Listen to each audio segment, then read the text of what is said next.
and welcome to another edition of Wealth Without Borders podcast. And today we're going to have one of our less usual, longer organic forms. So it'll be in the form of a discussion. We do this once a month or so. And today I'm delighted to have with me Karl Weaver. Welcome to the show, Karl. Howard, thank you for inviting me to your show. It'll be exciting. My pleasure, Karl. And whereabouts are you in the world and what's the weather like? I'm in the Seattle suburbs, a place called Woodinville, Washington. Today it was about 35 or 40 degrees. I think it's rather similar to Shanghai, except we don't have the humidity in the winter. We have the raw, sometimes the rain, but it wasn't really raining too much today. But it is very similar to Shanghai in some respects. Okay, great. That's where I am. Seattle's a lovely, lovely part of the world. So welcome. And then for those of you who don't know Karl, with Karl, he's got three obvious and abiding passions. One is he's super passionate about any kind of wireless technology, which we'll be touching on in the show, I'm sure.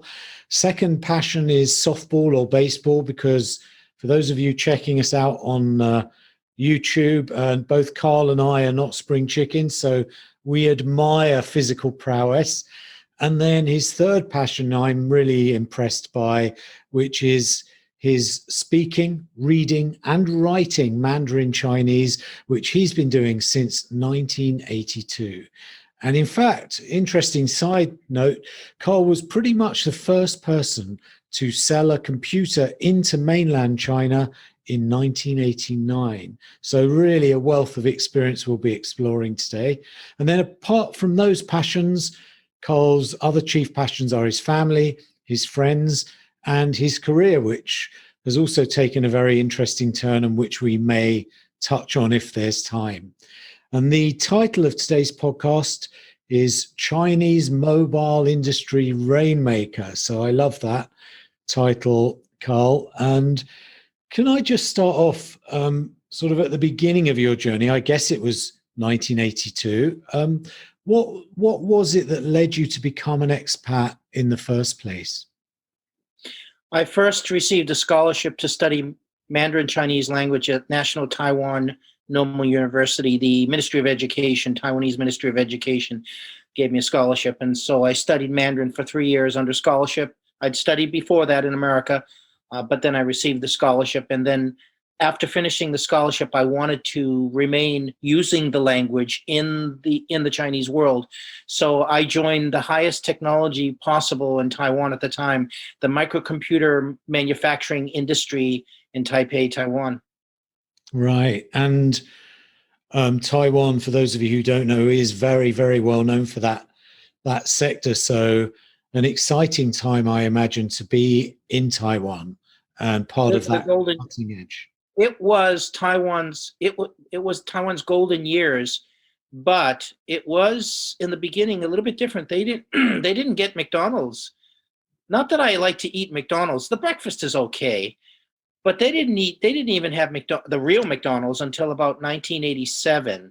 Right. There was always a fake McDonald's, but you knew it was fake. Yeah, you knew it was fake. And there are a lot of other things that we take for granted here in our digital age that I did not have. Right. So email, fax machine, faxes came later on, mobile phones. There was nothing but coins and a payphone. So given those challenges, those cultural differences, what do you feel was really special about that region that made you want to continue your stay after that initial 3 years? First of all, Taiwan is it's a magical place because of the people, and the people are very westernized. They also, of course, speak Mandarin. My wife is from Taiwan originally. She's now a U.S. citizen. But I think more than the physical presence of the place, it's the people that make the place in Taiwan so special, really. And what would you say if you had to sum up the qualities in those people that you found so endearing? What would they be? Well, for example, my wife has four other sisters and one brother. So, and it's a very traditional Chinese family that I got involved in when of course, I was courting my wife. And by the way, when you're courting a Chinese woman from Taiwan, it's a little bit different than China. I can give you a personal story of when we were courting. She had a motorcycle. I did not. There was absolutely no driver's license required to ride a moped or moto che in Taiwan in the 80s. So she had a helmet, I had a helmet. She would ask me to drive her home after work, after I got out of work, and she got out of work. I would drive home, I would have dinner with the parents. I would be the guy washing the dishes. Okay, that's courtship in Taiwan style. Okay. Interesting. So that was an exercise in status shifting, we could say. I learned how to wash dishes. I'm still good at it today. And my wife always gives me the dishes to wash. There you go. And as far as your home went, back in the States, how did you cope with, missing family and friends and places and loved ones and that kind of thing? It was very challenging because my mom was a bit older. I had a younger sister, and then my mom had me when she was a little bit later, older. So it was before I got married. I got married in 1992, actually. But before that, when I was in Taiwan from 82 until 92, at 10 full years, I noticed it was getting very, very challenging for my mom, and but there were relatives and family members there. And I want to share a very personal story that I've never shared publicly before. But this shows you the wealth of the Chinese people, especially in Taiwan.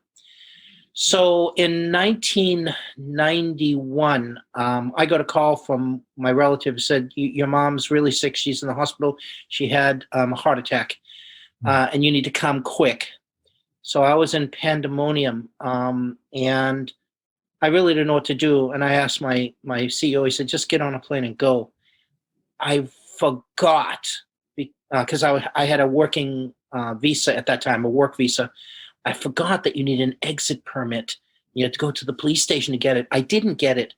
I was immediately, because I had to get an airline ticket and all these things that you didn't have the convenience of email in 1991. So I went to the airport. I was in the line, customs line, and the guy said, well, where's your exit permit? And I almost lost it. I was almost at the point of tears. They took me into the back room. I'm thinking, oh my goodness, please just let me get on. They took me into the back room. I explained my situation. I was not in a comfortable space. And they said, no problem, just go. Oh. That was, to me, an incredibly emotional thing, because I was able to get back to Boston. I grew up in the Boston suburbs, a historic place called Quincy, Massachusetts. I went back to Boston. I got picked up at Logan Airport by my relative. We drove directly to the hospital. I got to the hospital, and I went to see my mom, and she was almost in a coma. They told her that I was back. Your son is back. And she woke up and said, is my son here? And they said, yes. And she said, good. And then she went back into a coma, and she never came out of it. Oh. She waited until I got back. It's very emotional. Yeah, actually. Yeah. Oh, thank you so much for sharing that. And I really think, that's very vulnerable of you to share that story, and B, I've never shared it with anybody except my wife. Well, I really appreciate it. And I think the listeners will also appreciate not only your bravery, but, I don't want to get political, but, there's often quite a lot of negative media coverage of China. And there are so many, in my experience living in Shanghai, so many great, noble qualities in the population and in the individuals, and that just demonstrates it. And I'm so glad that you were able to get back and see your mum, and that she was aware of your presence. So that's special. Right. Yeah. Well, I was in Taipei, Taiwan at the time, but I think it probably might have been the same situation. Now, one thing that I have learned, because I have actual history, real historical precedents in the three parts of Greater China. I refer to them as Greater China, and I always try to use a very level EQ when dealing with the Chinese world and dealing with the Chinese people, trying never to stereotype. And I think you're right. I have found some of the greatest people in all three parts of Greater China, and so I recognize as probably the most important thing in my dealings of more than 3 decades in the Chinese world, which is you can't stereotype anybody depending on their passport, their country, or their religion, or all these other things. You simply can't. You simply should never do it. You look foolish if you do those things. So I never do that. I never underestimate or try to underestimate who I'm talking to. Well, and that's a wise precept by which to live in general, regardless of whether we're expats or not. When it comes to your being an expat, clearly, I mean, we're not going to even have time to touch on the breadth and depth of your experience, but you've obviously been very highly successful in a number of fields and continue to be so. What qualities would you say best define the successful expats that you know and you've met? So I think this is a very important rule in life, especially for a business person, especially when you're not in your native country, which is the 80-20 rule. Mm-hmm. And what do you mean by the Pareto rule? Well, listen 80% and talk only 20%. Right. Because you're out of your comfort zone. Although for me, there is no comfort or non-comfort zone for me because the Chinese world is my whole life. But I think if it's not your whole life and you're not as committed as people like myself and perhaps yourself as well, if it's not your whole life, you need to be a little bit cautious with the 80-20 rule because it's not a society that you grew up in. So you have to apply the 80-20 rule. Right. That's wonderful advice. And 80-20, I think, is a really superb precept by which to live. I don't really plug any individuals in my podcast, but there is a very, very good book. I don't know if you know it, by Perry Marshall, about the 80-20 principle. And I would recommend that. We'll put some show notes in. Sadly, I don't think Perry's going to give me any royalties on that, but hey, it's a great book.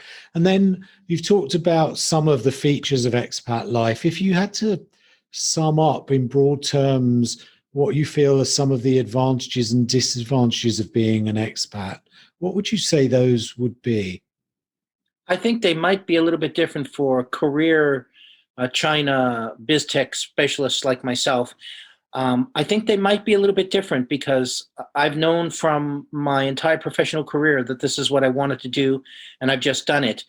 It will be different for people who just find it a challenge to go and live and work in China for a few years to perhaps advance their career and just get a global viewpoint of living in another culture. It will be different, but I believe there are 3 or 4 key things that you need to be very consistent with, which is your tenacity, your persistence and tenacity to live in a different world and a different way of doing things is very, very critical. It's very, very important.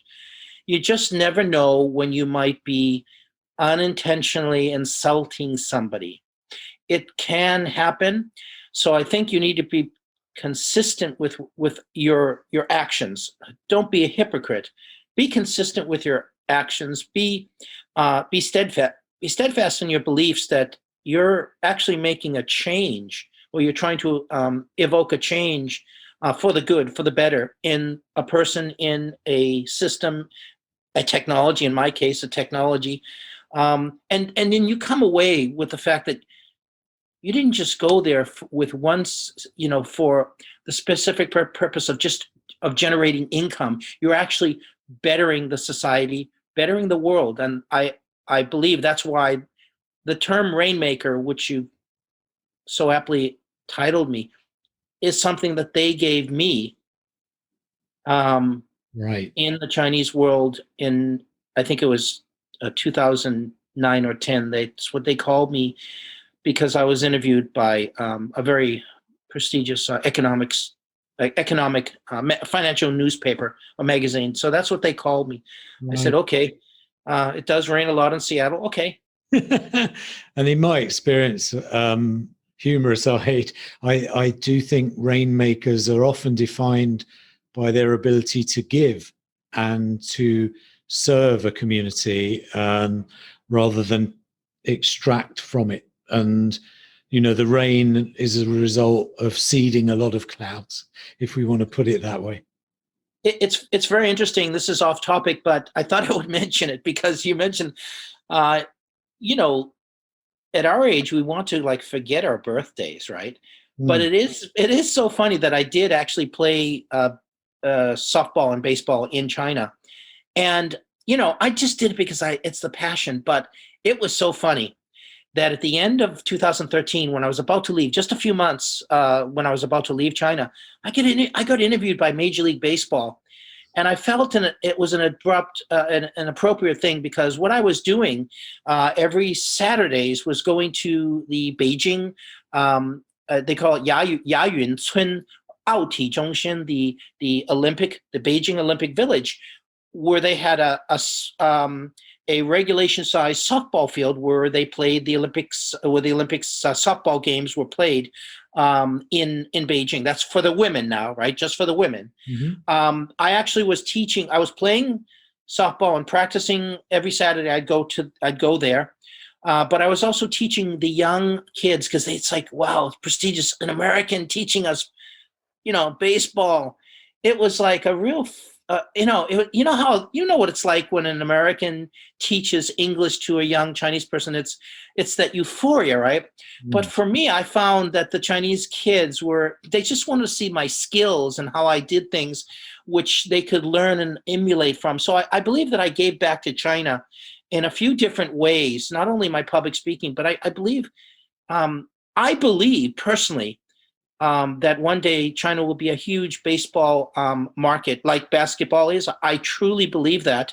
I truly believe that. Right. Well, and you have to say you're partly responsible, right, for a bit of that. And then here's a question that might be a bit tough for you. I don't know. But what would you say if you had to sort of really zoom out from your experience? What would you say was your biggest learning from all these experiences that you've had over the years? I think it's very simple, and it isn't just in China. It's treat people the way you would expect them to treat you. Don't be pretentious. Don't be condescending, and realize that everyone is just a person just trying to survive. I think when you take that and take the ego out of the equation, then you will see that, you know what? I may be a Caucasian guy from Massachusetts via Seattle, and this person may be from China, but we think the same in a certain respect, and we have the same needs, interests. We really aren't that different from each other. This is the most important thing that I've learned, which is that when you're dealing with another culture, it's not like, you know, calling E.T. in the Spielberg movie. These people may speak a different language and they may look a little bit different than you, but their thoughts and their emotions are virtually the same. They really are. That's what I've learned. Great.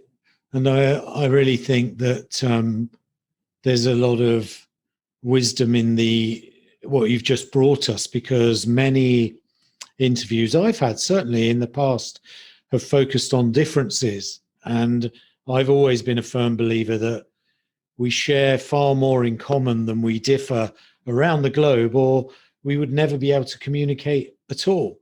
And then, aside from that very touching memory you shared with us earlier, what would you say is your most meaningful memory from your time away from home? most meaningful memory.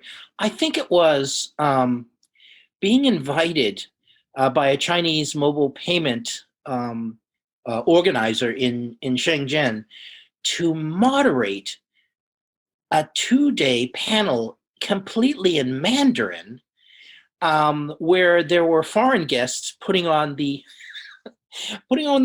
translation headsets, and then the Chinese community. And here I am, a non-Chinese person moderating the entire 2-day conference. That was almost like being Alice in Wonderland. Wow. But it was very, very interesting, and I did it.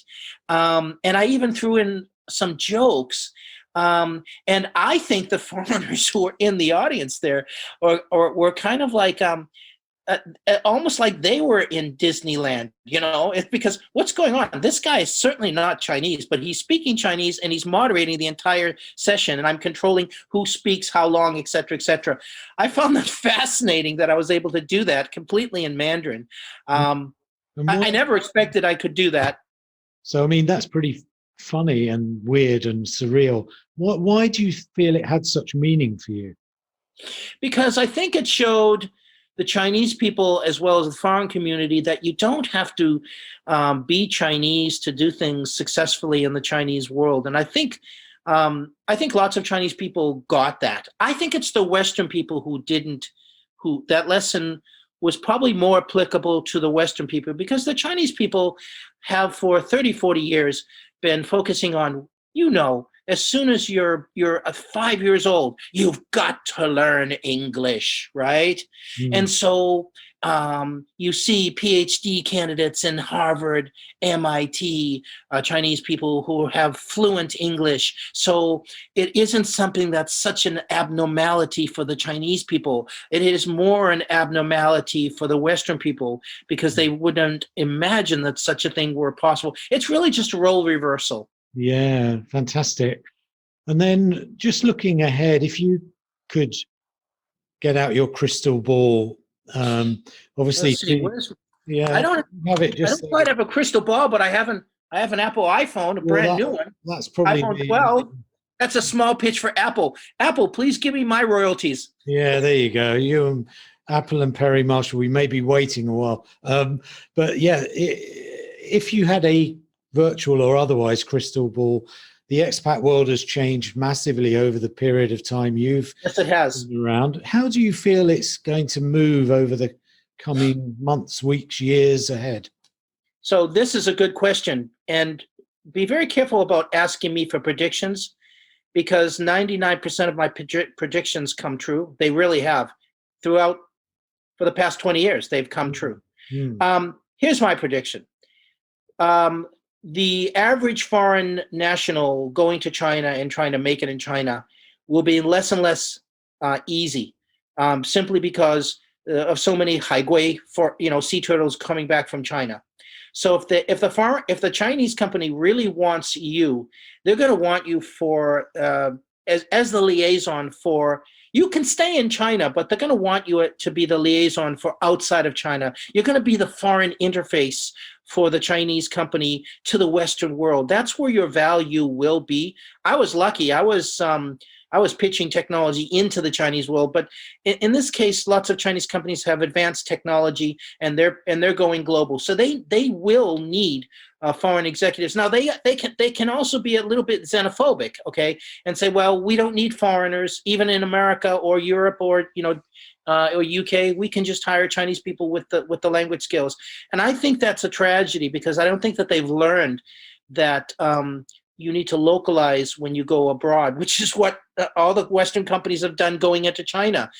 So I believe that the new generation of expats or flexpats going to China need to have language customs and cultural training. I believe more and more universities will want to teach and hone these kinds of skills. I believe that foreign nationals need to put much more emphasis in understanding the Chinese marketing to the Chinese world and the Chinese tech sector. It doesn't cut it anymore, because the Chinese market is the largest for so many different products. So I believe that the flexpat or expat will be a very specialized breed who, before they even touch base in China or land in China, will have certain prerequisite skills horned into them, and that's why they are able to get those roles. So that you won't hire an executive from Germany just because he works for Deutsche Telekom or BMW or Mercedes. He will have to have the requisite language, customs, and cultural training in order to be more successful in the Chinese world. I believe that's the evolution of the expat now, because the competition is fierce, and as you know, it's fierce in China. Yeah, and just I agree. And just to for anyone listening who is not familiar with the term sea turtle, it's basically Chinese who have been educated in the West and then returned back to China. And I did speak probably 5 years ago or so, Carl, to a woman who hired those sea turtles, and she said, you put an average Chinese returnee against an average expat, and I'm afraid the Chinese are winning pretty much every time in terms of their brightness, their intelligence, their awareness of the rest of the world. So but it's not about winning or losing. It's really not about that. It's about your passions to do things in a foreign culture, in a foreign language, that really, because you're right about that.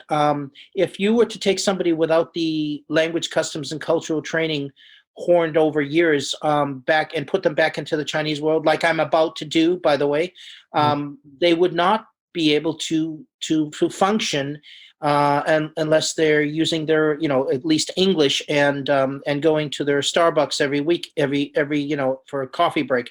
Right. So, but things are changing. I think the biggest thing that we should take away from this is we should explain to all the recruiters around the world, okay, that there is this type of foreign expat that is getting these skills, and so you can. So unfortunately, you cannot and should not play, unfortunately, on the Chinese insecurities that we don't care about multicultural culturalism inside China. We don't need foreign nationals. Okay, I think this is perhaps more of a historical.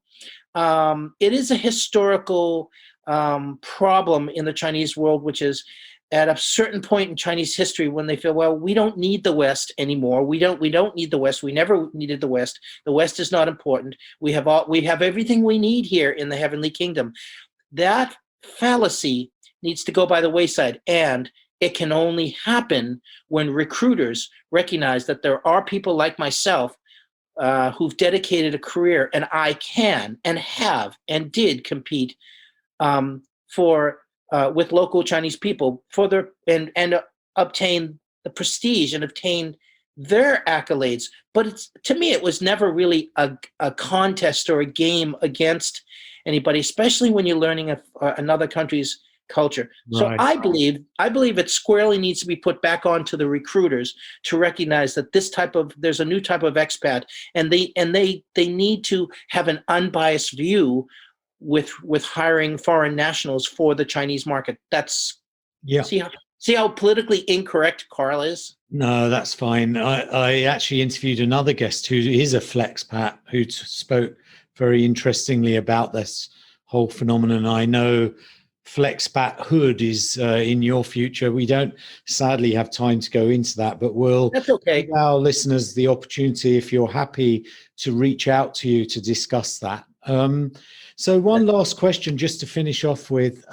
If you were to go back to 1982 and do it all again, obviously motorcycle helmets aside, what would you change? That's an interesting question. First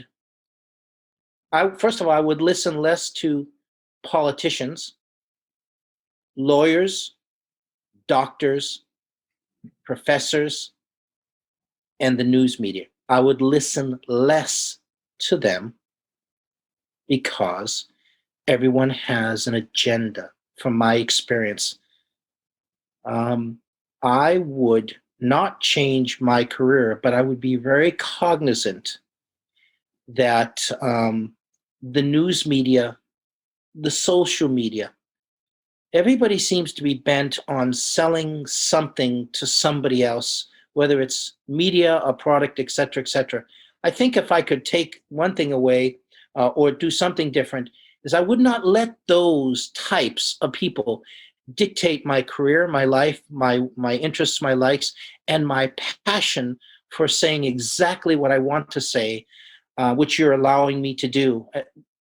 Quite honestly, so many instances, I have so much to give to the community and I want to, but my voice gets blared out by political things, politicians, lawyers, doctors, professors in the news media, and I don't like that. No, well said. And, one of the reasons for me forming this podcast, Wealth Without Borders, the key is in the name, to really try my best, small part in disseminating wealth of knowledge across borders without some of those considerations coming into play.